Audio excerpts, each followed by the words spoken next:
Assalamu alaikum wa rahmatullah wa barakatuh. Paix sur ceux qui suivent la guidée. Paix et bénédiction sur le prophète sallallahu alayhi wa sallam, sur ses compagnons, ses amis, sa famille, ainsi que sur tous ceux qui le suivront de bonne foi jusqu'au jour du jugement. Euh, je remarque en fait, parmi les diverses informations qui me parviennent, qu'est-ce que j'ai pu voir qui va dans ce sens-là? Il y a bon, tous les discours de Ahmed Moalek. Il y a le procès d'Abdelkader Mera. Il y a une vidéo qu'on m'a envoyée sur Tariq Ramadan confronté à un homosexuel, etc., etc. Plus ce que je vis dans ma vie privée, c'est très redondant, c'est-à-dire ça se répète, donc c'est facile à en fait répondre à tous ces faits divers, tous ces actes, parce qu'en fait ça dénote un point commun qui est sur le fond. Alors le fond du problème, j'en ai souvent parlé, mais j'en reparle peut-être d'une autre façon. C'est que le musulman qui n'est pas confiant, le musulman qui est dans les ressentiments ou dans les doutes, peut être malheureusement très fortement manipulable et culpabilisable si il prête son attention exclusivement aux gens qui veulent ou salir l'islam ou le dénaturer. À un moment donné, moi, c'est mon objectif avec ce petit audio et bon et d'autres audios bien sûr, c'est d'essayer d'être utile aux gens qui n'ont pas la chance de bien comprendre tous les mécanismes du monde dans lequel on vit, afin qu'ils puissent se protéger mentalement, moralement et surtout spirituellement. Alors ce que je veux vraiment bien vous expliquer, je vais faire avec des exemples, parce que je sais que c'est pas simple, et avec les exemples, on comprend mieux. Je vais aborder sujet par sujet, pour pas tout mélanger, parce que des fois je suis un peu brouillon. On va commencer, doucement, par ce fameux sujet qui est à la mode en ce moment, des harcèlements sexuels, etc. Bon, harcèlement, on ne parle pas de viol, on parle de harcèlement. Alors ce que je voudrais que les musulmans, les hommes musulmans comprennent, c'est que quand ils se retrouvent dans un tram, dans un métro, dans la rue, peu importe, avec une femme, avec des brushings, avec des parfums, avec des bottes, avec des décolletés, avec des histoires, du noir dans les yeux, tout ce qui est imaginable pour se rendre un parfait appât. Il faut que j'ai oublié de supprimer une notification, un petit instant.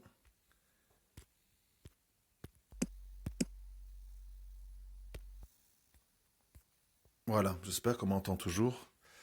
Donc, il faut comprendre que en face de vous, vous avez une personne qui est comme lobotomisée spirituellement par diverses forces. Les clips de musique, les djinns maléfiques, les copines, les histoires sur Snapchat, etc. C'est-à-dire qu'on a quelqu'un qui ne réalise pas vraiment ce qu'elle est occupée à faire.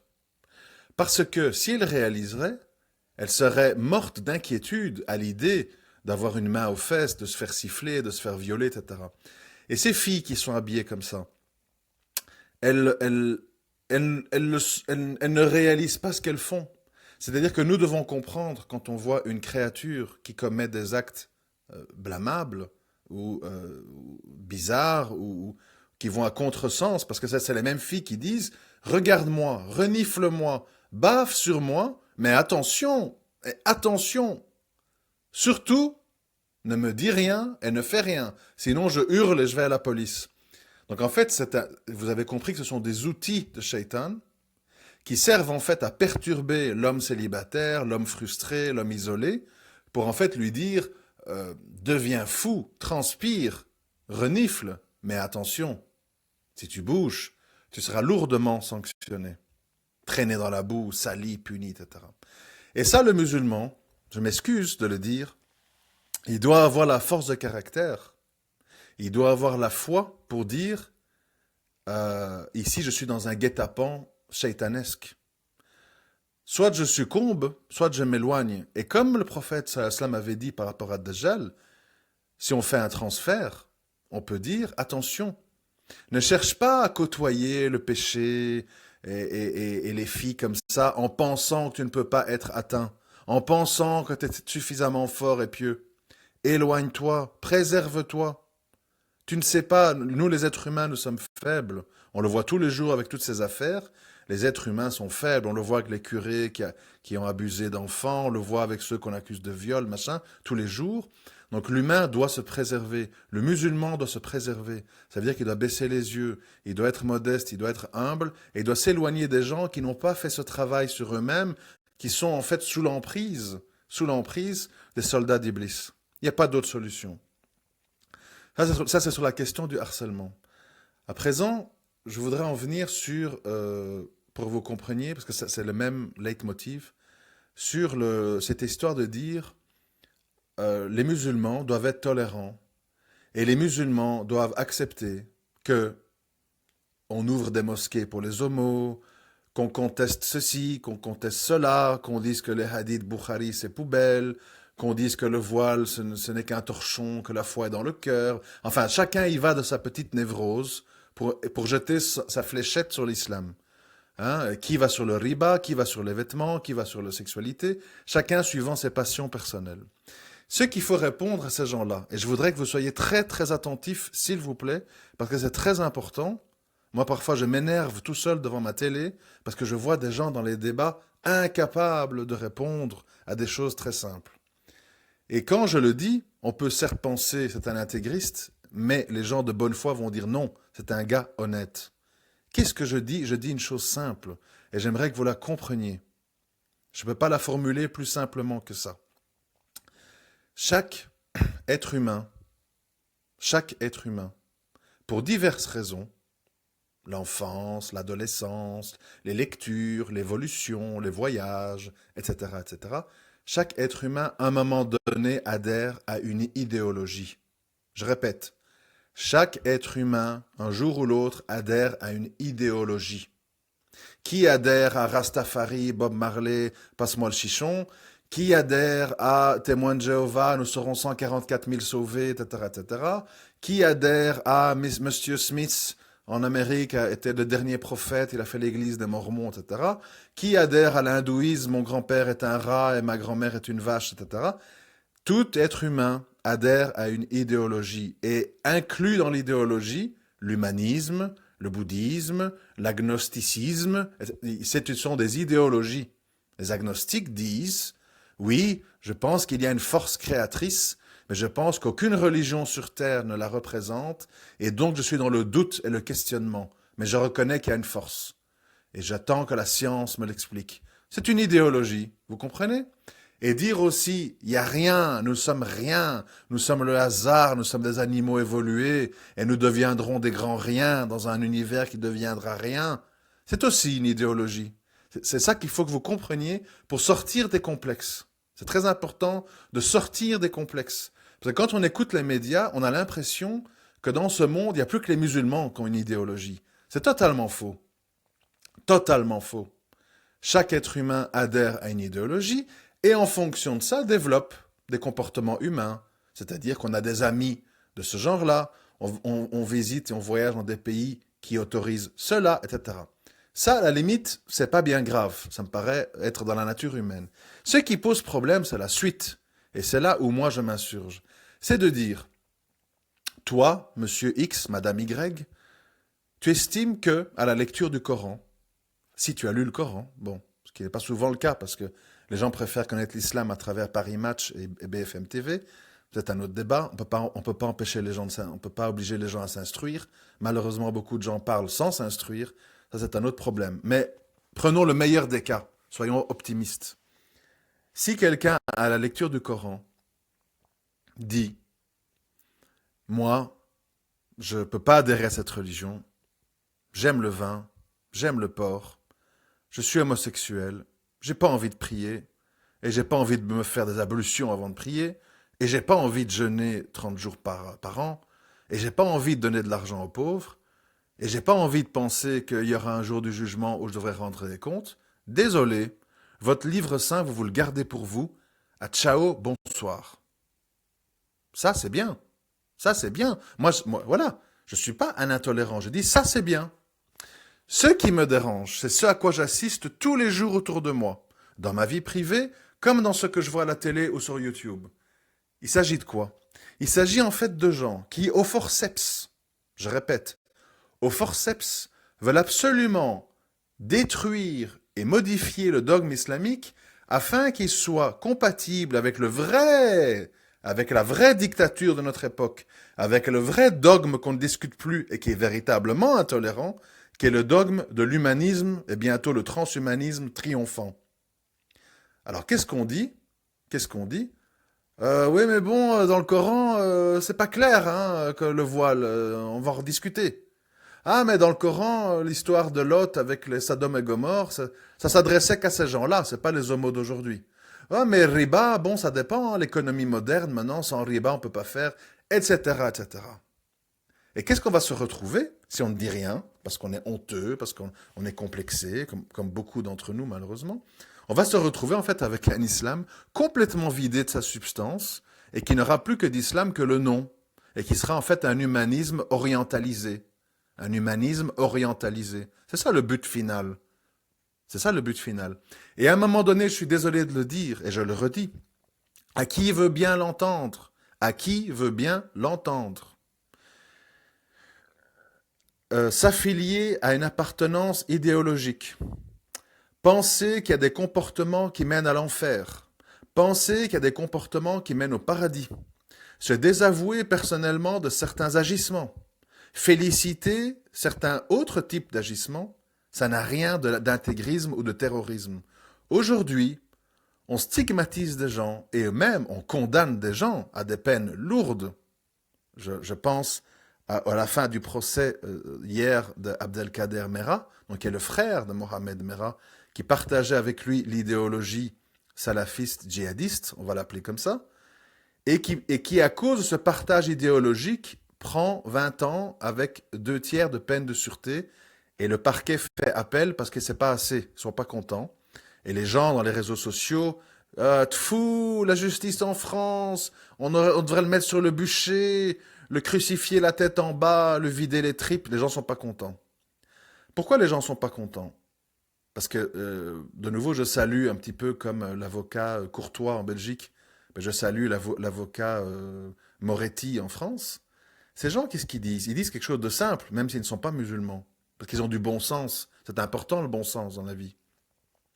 Ils disent, ici on juge un homme individuel. On ne juge pas Ben Laden, on ne juge pas Mohamed Merah, on ne juge pas XYZ, on juge Abdelkader Merah. Qu'a-t-il fait exactement? Il a adhéré à une idéologie qu'en France nous trouvons inquiétante, que nous trouvons dérangeante, parce que elle est dure, elle est intolérante, elle est inquiétante. Mais, est-ce que ça fait de ce personnage un complice, un responsable des agissements de son frère? Parce qu'alors, à ce moment-là, c'est ce qu'ils veulent dire, et ils ont raison, à ce moment-là, demain, pour chaque crime qui est commis en France, pour chaque délit qui est commis, on peut commencer à dire « Mais c'est la mère qui n'a pas donné assez d'amour à son fils. C'est pour ça qu'il a fait des hold-up sanglants.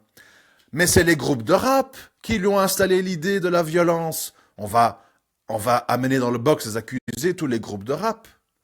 Mais c'est son père qui n'était pas assez présent à la maison. Et ceci et cela, c'est son professeur de CM1 qui l'a tiré les oreilles, qui l'a choqué à vie. C'est le skinhead qui l'a tabassé dans telle sortie de concert. » Ça s'arrête où cette histoire des complicités? Ça s'arrête où cette histoire de dire les gourous, ceux qui influencent, etc. Moi, je suis quelqu'un qui m'insurge fortement sur ce concept, aussi bien dans ce procès-là que dans le procès des départs de jeunes en Syrie, dans le sens que moi, je défends le libre arbitre et la responsabilité personnelle. Si, et de nouveau, ce sont des choses au cas par cas, si quelqu'un est tiré et jeté dans une voiture de force, et puis précipité dans un avion pour partir, ça s'appelle un kidnapping, ça s'appelle forcer la main à quelqu'un. Là, c'est non seulement une complicité, c'est une responsabilité. Mais à partir du moment où un individu, homme ou femme, sain d'esprit, sain de corps et d'esprit, prend la décision de faire ceci ou cela. Parce que l'idéologie de Mohamed Merah ou d'Abdelkader Merah, elle est partagée par des milliers de musulmans en France. Est-ce que des milliers de musulmans en France vont dans les rues et tuent des enfants? Non. Donc le problème qu'il y a aujourd'hui, et qui est une véritable intolérance et une grave dérive, comme le souligne M. Moretti ou M. Courtois ici en Belgique, deux avocats, c'est qu'en fait, on n'est que occupé à mélanger l'adhésion idéologique de quelqu'un à un dogme, à un idéal. Ça peut être les hippies, les altermondialistes, les communistes, les catalans indépendantistes, etc., etc. Donc on mélange une idéologie, un idéal, à des actes criminels. Et on en vient maintenant à condamner des gens, plus pour des actes criminels, mais pour une appartenance ou une affiliation à une idéologie. C'est une très grave dérive. Nous avons en Europe des centaines de milliers de gens qui s'affilient et qui admirent Hitler, Goebbels, Himmler, etc., le nazisme. Et c'est pas pour ça que demain, ces gens vont commencer à bouffer des Africains, à ouvrir des chambres à gaz dans leur jardin et à devenir des criminels comme l'a été le régime nazi. Et le problème, il est là, quand on vous parle. Je m'excuse de vous amener dans toute une série d'histoires, mais c'est pour que vous compreniez et qu'on arrête ces complexes d'intégrisme. C'est pour vous dire qu'en ce moment, malheureusement, c'est mon avis, et de nouveau je le dis à qui veut bien l'entendre, l'Occident en perte de valeur, en perte de sens, avec une démographie qui chute, avec des mariages de moins en moins longs dans le temps, avec des enfants de plus en plus isolés devant des écrans, Snapchat, smartphone, console de jeu, etc. Ce continent, cette civilisation à la dérive en fin de règne, est occupé à chercher un responsable de tous ces malheurs. Et au lieu de s'attaquer à des questions ultra essentielles, le vieillissement de la population,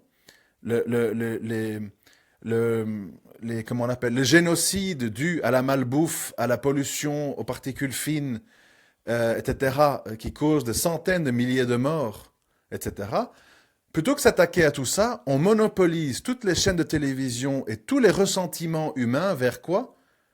L'islamisme, le radicalisme, etc.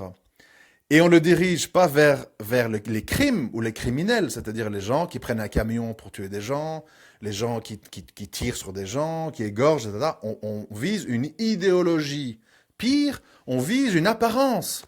Ça veut dire qu'aujourd'hui, demain, je prends un exemple, je l'ai déjà donné, demain, une non-musulmane ou un non-musulman a envie, pour être fun, pour être fashion, d'avoir une barbe, d'avoir des vêtements longs, larges, des jupes larges, comme on a vu dans les années 70, il y avait la mode des hippies, des pantalons larges.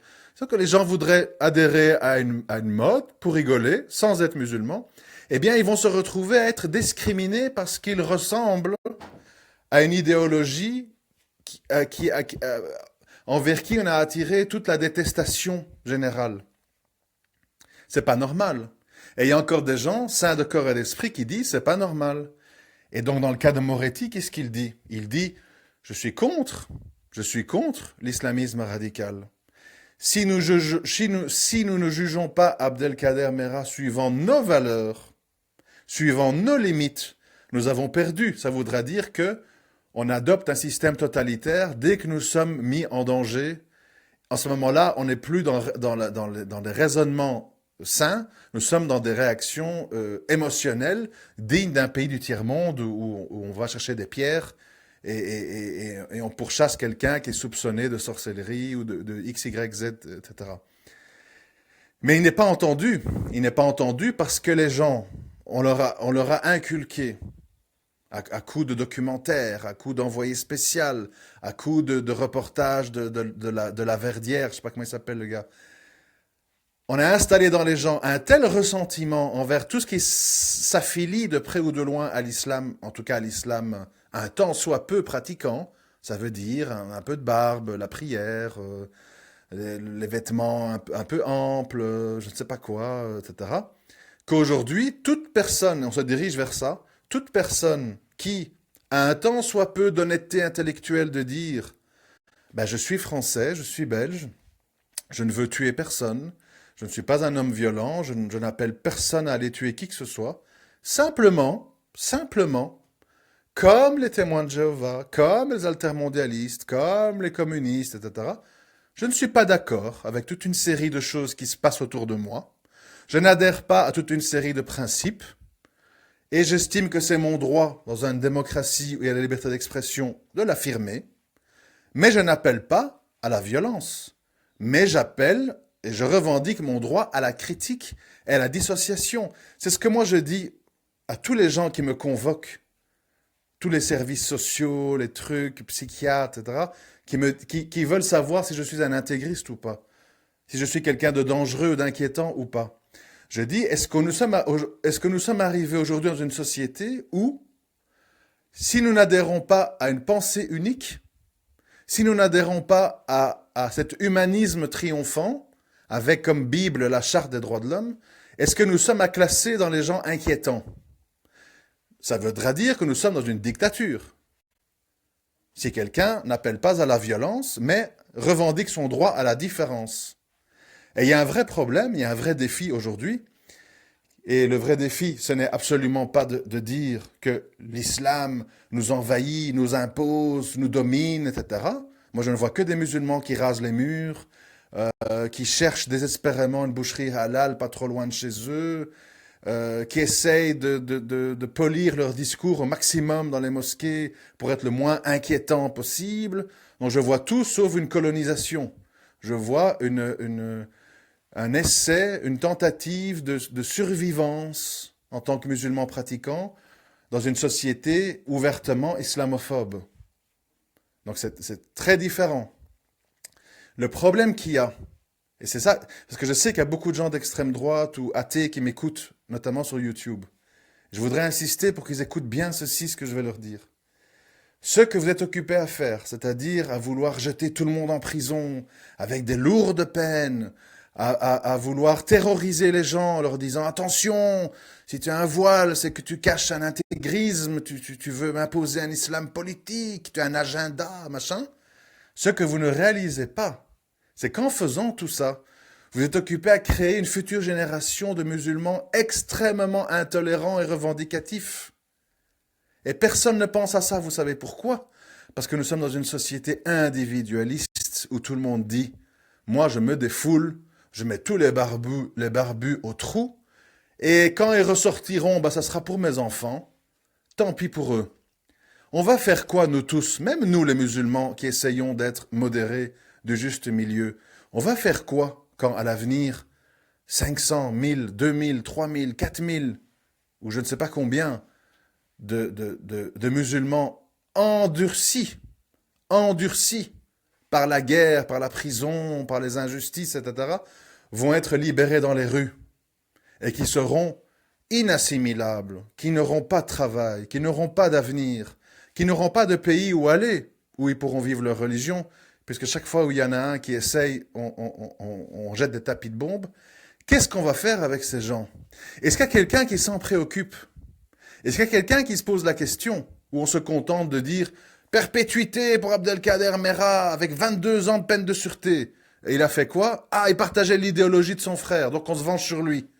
Mais c'est quoi ça? On est dans les temples romains, on est dans les gladiateurs avec les lions, les trucs, on met les pouces en haut et en bas. On en est encore là alors. Alors il faut arrêter de jouer les grands humanistes, droits de l'homme, modération, etc. On a le courage, quand on est un vrai humaniste, un vrai intellectuel, on a le courage de faire des jugements au cas par cas. Et on dit, comme Moretti, je n'aime pas l'idéologie de mon client, je ne la partage pas. Sébastien Courtois, même chose, il a dit à propos de Jean-Louis Denis, je ne partage pas son idéologie, je suis un libertaire, je suis un bon vivant, je fume, je me tape des femmes, je suis loin d'être un islamiste, je suis l'inverse. Mais, ça me pose un problème qu'on condamne quelqu'un et qu'on jette en prison quelqu'un pour ses idées, quand il n'a pas commis de crime, quand il n'a pas commis de délit. Et la frontière à laquelle on fait face aujourd'hui à l'avenir, qui est très préoccupante, c'est que tout doucement, on en vient à une société qui veut punir pour des idées. Et alors on va dire, ouais, mais c'est les islamistes. Oui, mais demain, Ça va être les gens... Vous voyez en Catalogne ce qui se passe, hein? Donc des gens qui réclament leur indépendance, rien à voir avec l'islam. On veut les mettre en prison, vous comprenez? On veut mettre des gens en prison parce qu'ils ont dit, on veut organiser des élections, des référendums pour voir si notre région, notre langue, notre histoire, on veut continuer à la faire avec l'Espagne ou pas. On dit non, vous allez rester dans l'Espagne de force. Et si vous continuez, on vous met tous en prison. Donc en fait, moi ce que je vois en tant qu'observateur, c'est que l'Occident et l'Europe sont dans un état de détresse maximale, que, comme je l'ai souvent dit dans mes audios, un animal blessé est un animal dangereux. Et je pense que tous les gens qui ne veulent pas aller dans le sens dominant, qui est cet humanisme, l'Europe, le mondialisme, l'abolition des frontières, abolition des spécificités, etc., dans cette espèce d'idéologie franc-maçonnique mondialisée, où en fait on est juste des consommateurs, nous devons tous être des gens avec un iPhone qui allons voir Harry Potter et qui fantasmons sur le livre 50 nuances de gris. On doit tous être formatés là-dessus et aller secouer des drapeaux arc-en-ciel à la Gay Pride et tout. Et de trouver génial des femmes qui ont oublié de prendre la pilule, qui vont tuer des fœtus, pas de problème, mais nous sommes contre la peine de mort, mais nous sommes pour l'avortement. Enfin bref. Il y a un moment donné où en fait, alors il va falloir dire la réalité des choses aux gens et les musulmans doivent comprendre que ce n'est pas l'islam qui doit se réformer. C'est pas l'islam qui est intégriste. C'est pas l'islam qui pose problème. Le seul et unique problème, c'est l'Occident qui s'estime être le seul garant de la vérité, le seul garant du bon sens, le seul garant de la justice, le seul garant du juste milieu, et que tout le reste sont des barbaries moyenâgeuses. Et le problème, quand on pense comme ça, c'est que malheureusement, on se retrouve en guerre contre beaucoup de monde. On le voit maintenant. Une majorité de Français ne vont plus voter, donc ils se désavouent du système. Et dans ceux qui votent, il y a encore un énorme pourcentage de Français qui votent pour des partis de désaveu du système. Front National, France Insoumise de Mélenchon et compagnie. Donc c'est quoi le message? Le message, c'est qu'une majorité de gens estiment que ce système ne fonctionne pas comme ils voudraient et le remettent en cause. Et ce qui est malheureux, c'est que plutôt que de faire les réformes nécessaires, plutôt que de dire la vérité aux gens, on a décidé de les diriger leur haine et leur ressentiment envers qui? Envers les musulmans. Pourquoi?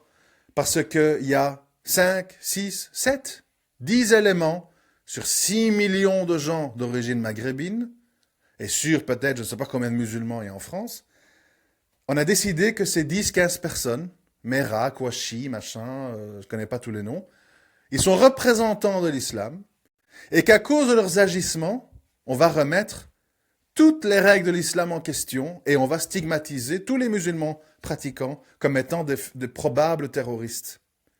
C'est ingérable et c'est profondément injuste parce que je vous ai dit, alors pourquoi demain on ne va pas commencer à analyser les paroles des groupes de rap pour voir leur influence sur les jeunes? Pourquoi on ne va pas voir comment les parents ont éduqué leurs enfants? Comment on ne va pas voir comment ils ont mangé? Jusqu'où ça va remonter les complicités et les co-responsabilités? Si vraiment on estime que les gens n'ont pas leur libre arbitre et que les gens ne prennent pas leurs propres décisions. Je m'excuse, je répète, dans une même famille, qui ont eu les mêmes parents, vous avez toute une série d'enfants qui prennent des directions très différentes.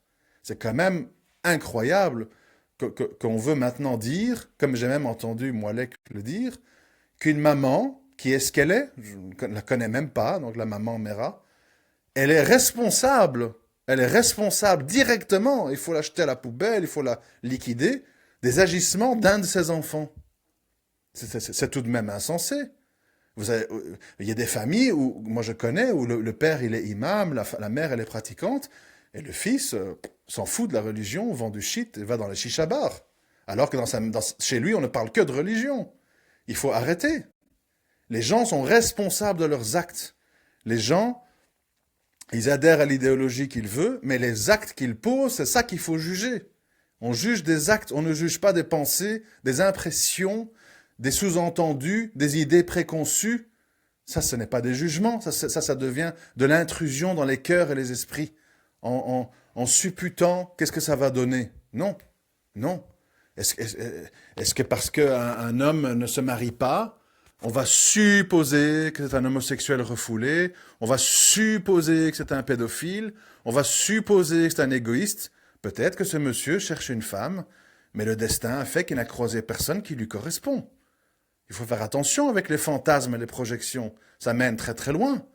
Ça finit plus, vous voyez. C'est un peu comme chez nous, en interne chez les musulmans, avec ce qu'on appelle les roulat takfir, etc. Ils analysent chez chaque personne des choses qu'on va pouvoir se servir pour démontrer que c'est des incroyants. Ah, mais comme il n'a pas dit qu'un tel est un mécroyant, comme il se pose encore des questions sur lui, alors lui-même est un mécroyant, donc il est un apostat, donc on peut le tuer, etc., etc. Ça mène très très loin, ce genre de mécanisme psychologique. Et aujourd'hui, je vais m'arrêter là parce que, bon, bref. Aujourd'hui, ce que je veux démontrer, c'est que certes, l'islam, il doit y avoir des ijtihads sur certaines questions, il doit y avoir une jurisprudence du contexte, c'est indéniable, mais les fondements, mais il y a des fondements et des choses indiscutables, des piliers de la croyance islamique, des choses ultra claires corroborées par le Coran et les hadiths, ne sont pas négociables, ne sont pas discutables. Et si quelqu'un n'adhère pas, si quelqu'un n'aime pas, c'est comme je disais récemment à quelqu'un, si moi je suis fortement attaché au vin, si moi je suis fortement attaché à tromper ma femme, si moi je suis fortement attaché à, comment je vais dire, garder tout mon argent pour moi, etc. Je dis simplement, voilà, moi cette religion ne me correspond pas. Certes, mes parents étaient musulmans, moi j'ai lu le Coran, j'ai bien compris ce on peut pas faire. Moi, j'aime les mecs, j'aime l'argent, j'aime le porc et l'alcool. Moi, j'y adhère pas, voilà. Mais je vais pas commencer à dire, comme ça se passe tous les jours, chez tous ces maghrébins peureux et lâches, qui veulent pas dire je suis un apostat, ou je n'ai jamais cru, ou cette religion ne me correspond pas du tout, mais qui disent non, non, non, non, je suis musulman, mais je suis un musulman homosexuel, et il faut m'accepter, et il faut me laisser faire de la propagande dans les mosquées, et il faut dire que c'est pas grave, et il faut dire que dans l'islam c'est pas condamné. C'est-à-dire que les gens maintenant viennent chacun avec leur passion, pour pas dire perversité, chacun vient avec ses passions et veut les faire intégrer de force à l'islam. C'est-à-dire, moi je veux absolument acheter des maisons à riba, parce que j'aime sentir que je possède des maisons, ça me rassure pour mes vieux jours. Eh bien je veux une fatwa, je veux des fatwas qui disent que c'est pas grave riba aujourd'hui. Hein? Moi j'ai une épicerie, je suis un Pakistanais. Pour survivre, je dois vendre de l'alcool et du porc. Je veux des fatwas qui disent que en islam, c'est pas grave de vendre de l'alcool et du porc aux gens qui veulent le consommer. Et ainsi de suite. C'est ça la mode actuelle. C'est que les gens viennent avec leur passion personnelle et veulent dire, si on n'accepte pas ma passion, si on modifie pas le dogme pour ma passion, alors c'est une vision très littéraliste de l'islam, c'est de l'intégrisme. Je suis désolé. Toute personne avec un QI un minimum acceptable peut facilement comprendre que chaque idéologie a un dogme. Chaque idéologie a ce qu'elle permet et ce qu'elle interdit. Chaque idéologie a les choses qui l'indiffèrent ou qui la choquent. Ici, nous ne sommes pas choqués par un avortement, mais nous sommes choqués par la chaise électrique. Ici, nous sommes choqués par un curé qui se fait égorger dans une chapelle par deux fous, mais nous ne sommes pas choqués d'avoir des enfants dans les villes qui respirent des particules fines et qui auront des problèmes de poumons, d'asthme et mourront trop tôt à cause de ça. Nous avons donc des réflexes de ce que nous pensons être grave ou pas grave en fonction de notre idéologie et de notre référentiel. Et le problème qu'on a ici, c'est qu'on dit, vous les musulmans, votre conception du bien et du mal, qui se réfère à votre livre saint que vous jugez être la parole du Créateur des cieux et de l'univers, vous devez la modifier, parce que bien sûr, qui est Allah? C'est le boucher du coin apparemment, c'est le gars avec qui on peut négocier. Votre Allah, ce qu'il a dit, ce qu'il a interdit et permis, eh bien, il faut remettre ça en cause. Et nous, les petits humains, avec nos petites passions, avec nos petites dérives, eh bien, on va arriver et dire, il faut faire une lecture, une mise à jour du Coran, dans lequel le riba, l'homosexualité, le machin là, ce n'est pas grave, c'est acceptable. Et vous, si vous n'êtes pas d'accord, vous êtes des méchants barbus, intégristes, littéralistes. Et donc, on vous tient dans un chantage intellectuel, complètement biaisé, C'est un peu comme si les gens arriveraient et on veut changer la charte des droits de l'homme en fonction de oui, mais bon, il faut quand même accepter que tel genre de criminels, on va les crucifier. Ah d'accord, on fait un amendement, etc. Et là, on parle d'un livre écrit par des hommes, la charte des droits de l'homme, on ne parle pas d'un livre qui est la parole d'Allah comme nous le croyons. Donc on demande des choses impossibles et les gens n'ont pas le courage de simplement dire, comme moi je pourrais le dire pour n'importe quelle idéologie, je ne partage pas cette croyance, je pense que ce n'est pas juste, et donc, moi, X, Y, Z, fils de Harki, algérien, marocain, etc., je me dissocie de cette religion et je suis devenu un démocrate, un chrétien, un athée, un agnostique. Voilà, et chacun doit assumer. Pourquoi est-ce qu'il faut vouloir forcer la main aux gens à changer leur religion de force, comme quand on casse les bonbons au pape en lui disant il faut faire un speech hein, sur le préservatif et il faut arrêter avec l'avortement, il faut se mettre à jour. Hein. Mais laissez les gens croire à ce qu'ils croient. Le pape s'adresse à qui? Il s'adresse à des chrétiens, des catholiques romains. Ils ont leur dogme. C'est eux qui les écoutent. Si vous êtes homosexuel, d'act up, machin, truc, ni Dieu ni maître, anarchiste, etc., Charlie Hebdo et compagnie, eh bien, parlez entre vous, revendiquez entre vous. En quoi les déclarations du pape qui s'adressent aux chrétiens vous concernent? C'est quand même insensé. C'est complètement insensé. Et si un chrétien, demain, rentre dans votre association, dans vos locaux, etc., et commence à vous menacer, à mettre le feu à vos locaux, etc., eh bien, il faut le condamner parce que c'est un acte criminel. Ce monsieur chrétien doit accepter que vous ne l'êtes pas et que vous avez envie de promotionner l'amour préservatif, machin, l'avortement, LGBT, compagnie. Voilà, c'est quoi la vraie démocratie et la vraie liberté d'expression? On punit pour des actes criminels. On ne punit pas pour des idées. Les gens ont le droit d'avoir leurs idées. Et moi-même, en tant que musulman, j'estime qu'un gars d'extrême droite, il a le droit d'être d'extrême droite. Un sioniste a le droit d'être sioniste, etc., etc. Simplement, je ne suis pas obligé de partager son idéologie. Et tant qu'il ne me menace pas dans ma chair, dans mes enfants, dans mes biens, dans mon honneur, eh bien, il peut aller faire des marches avec des croix gammées, il peut se raser la tête, il peut s'habiller en skin. Tant qu'il ne fait pas un délit, c'est quelqu'un qui exprime des idées. Et puis, peut-être, on peut débattre, lui en tant que nazi, moi en tant que musulman, et peut-être, ça va l'aider à modifier certaines pensées qu'il a, ou moi. C'est ça, le dialogue, c'est ça l'entente entre les peuples. L'entente entre les peuples, ce n'est pas s'imposer sur quelqu'un, le terroriser, le culpabiliser et vouloir changer son dogme pour qu'il devienne comme nous. Ça s'appelle du terrorisme intellectuel et ça s'appelle de la tyrannie. Enfin, voilà. De nouveau, je vous appelle à méditer là-dessus, à bien réfléchir. À tous mes détracteurs, athées, gens des services sociaux et tout, si vous n'avez pas compris, il faut réécouter parce que c'est extrêmement clair. Et c'est un discours qui est tout sauf extrémiste et dangereux. C'est un discours de tolérance et d'ouverture, mais de vraie tolérance et de vraie ouverture et de vrai respect de l'autre. Pas d'un vernis soi-disant tolérant. Et dès qu'on gratte un peu, en fait, c'est une dictature laïque, c'est une dictature athée qui ne porte pas son nom. Soyons tous honnêtes. Les gens malhonnêtes sont malheureusement voués à être déçus, à beaucoup souffrir. Et ces gens vont devoir s'exiler parce qu'ils vont souffrir.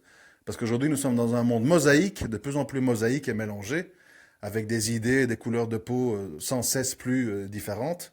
Et les gens qui ne peuvent pas accepter cette idée-là doivent trouver des solutions parce qu'ils vont mourir d'une crise cardiaque, ils vont devenir fous. Déjà, j'ai vu le chiffre, je crois qu'il y a plus de 20 000 fichiers S en France, dont plus de 10 000 pour radicalisme islamique. Bonne chance pour contrôler tout le monde, qui fait quoi, qui va où, qui pense quoi, qui a changé, qui a vraiment changé, qui a fait semblant de changer, qui a changé mais va peut-être revenir en arrière, enfin bref, c'est une bataille perdue d'avance. Donc maintenant, on en est pour les gens intelligents à dire comment allons-nous faire pour nous respecter et pour vraiment vivre ensemble dans le respect et pas dans l'imposition visible ou invisible d'un dogme sur un autre. C'est ça le problème. Je vous remercie de m'avoir écouté. À très bientôt, Inch'Allah. Assalamu alaikum wa rahmatullahi.